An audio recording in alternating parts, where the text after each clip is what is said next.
Right, we're back continuing on with evolution. Sorry about these 5-minute clips, but I got an old phone and it only gives me 5 minutes of video, so we just got to roll with what we got. All right, so now I was discussing how science determines these facts that are laid out. It's tested, tried, and proven. Now, sometimes a scientist, because he has experience in a particular field, he can see, like, if you got experience on the basketball court, you can see if somebody got game or don't got game. If you can dance, you can tell within the first 3 steps if somebody can dance or somebody can't dance because you have an expertise in that field.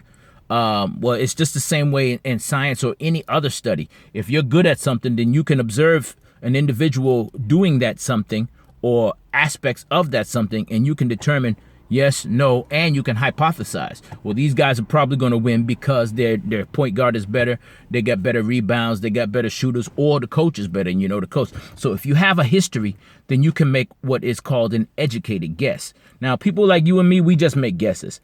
But people who have a history in a particular field, they make an educated guess. And that educated guess is called a hypothesis. But they don't just say, oh, I think oranges fall because they're heavy. No. They make an educated guess based on observation and field testing. So they go out, they observe things, and then they test things. And once they've come up with a sound solution, then they make their educated guess. It's called a hypothesis. Now, what happens is they go out with that hypothesis to a community of other people trying to figure out why oranges fall. And at that point, it's a pride issue because you don't want somebody to figure out what you've been working your whole life to figure out. You don't want them to figure it out first. So what happens is here comes this new dude with this hypothesis, and you try to test and debunk this hypothesis so that you could submit your hypothesis and be the one who actually got it right and figured it out. Everybody's trying to figure it out, but certain people, as scientists, they're trying to get their way promoted above somebody else's way. So what ends up happening is you end up with the best possible guess. Now, this is what a hypothesis is. It's an educated guess. So what happens is he submits it, and the other scientists, they scrutinize it. They say, okay, well, this is wrong with your science, your hypothesis, or this is wrong with your hypothesis, or this is wrong with your hypothesis. Or maybe they can't find anything wrong with the hypothesis. They go, damn, I can't find anything wrong with his hypothesis. But my hypothesis is better because X, Y, and Z. And so they submit their hypothesis, and then the other scientists will look at it and examine that. But what happens is eventually all the scientists get together, they examine all the possible theories, and the hypothesis that best explains the situation, and when there is no hypothesis that better explains the situation, then they test it. Once it's tested and proven, and then there's no opposition, then it becomes a theory. So people think theory is a guess. No, a theory is not a guess. The theory is a very serious thing, and it's a third stage in the realm of guessing. The first stage is the average person can make a guess.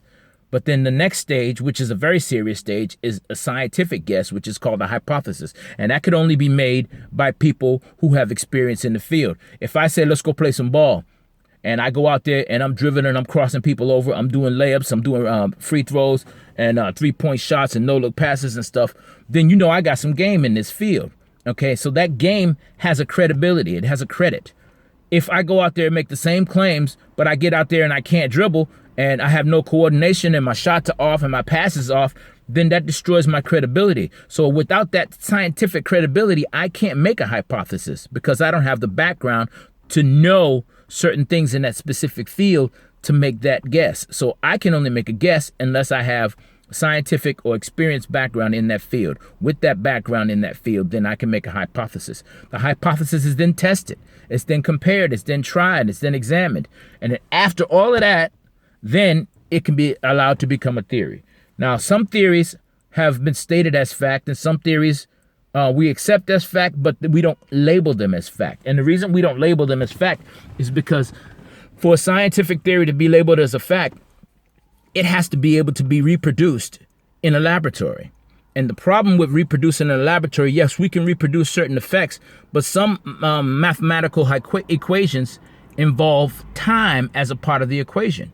And if we as humans cannot commit the time to that part of the equation, then we have to leave that